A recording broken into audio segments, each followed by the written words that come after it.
Copper just hit $14,500 a ton, an all-time record. The world's second-largest copper mine is shut down after a fatal mudslide, and every single AI data center, electric vehicle, and solar panel being built right now needs more copper than the planet can produce. This is the supply crisis nobody is talking about, and the money is already moving. Let's set the scene. Copper prices on the London Metal Exchange surged to a record $13,200 a ton in January, then spiked to $14,500 intraday, a level that would have sounded like fantasy 2 years ago. The metal is up over 40% in the last year alone. The trigger was a perfect storm. In September, a fatal mudslide hit Grasberg in Indonesia, the world's second-largest copper mine. Freeport-McMoRan declared force majeure. The Grasberg block cave, which accounts for 70% of the mine's output, is expected to stay closed until at least Q2 2026. Full production may not return until 2027. Then Chile, the world's #1 copper producer at 25% of global supply,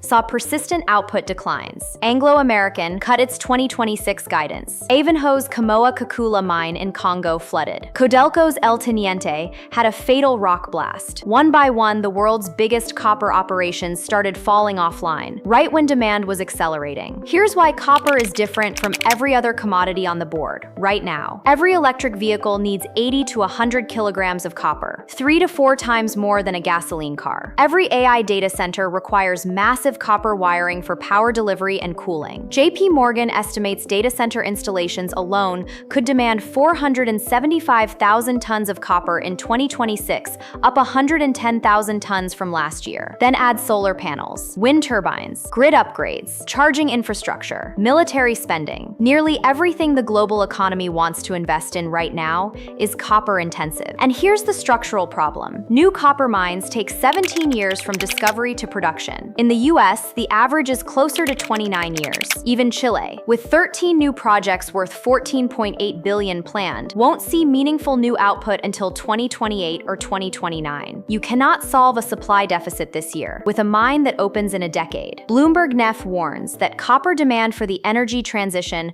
could triple by 2045, and without massive new investment, the cumulative deficit could reach 19 million tons by 2050. The institutions are already moving. JP Morgan projects a global refined copper deficit of 330,000 tons in 2026, with prices averaging $12,075 a ton and peaking at $12,500 in Q2. Citigroup is even more aggressive. They see copper potentially exceeding 13,000 and approaching 15,000 a ton if supply stays tight and inventories keep draining. And here's a signal most retail investors are missing. Capital is rotating out of gold and silver into copper. After gold hit 5,400 and silver spiked past 120, big money started looking for the next structural story with real supply-demand fundamentals. Copper is that story. The COPEX Copper Miners ETF, which we covered in our ETF video, has returned over 112% in the last year. Freeport-McMoRan stock has been one of the best-performing large-cap names in the materials sector, and traders are already stockpiling physical copper in U.S. warehouses ahead of potential tariffs. CME inventories hit a record 453,000 tons. Now the bear case? Because nothing goes straight up. Goldman Sachs is the notable skeptic. They see a larger surplus than most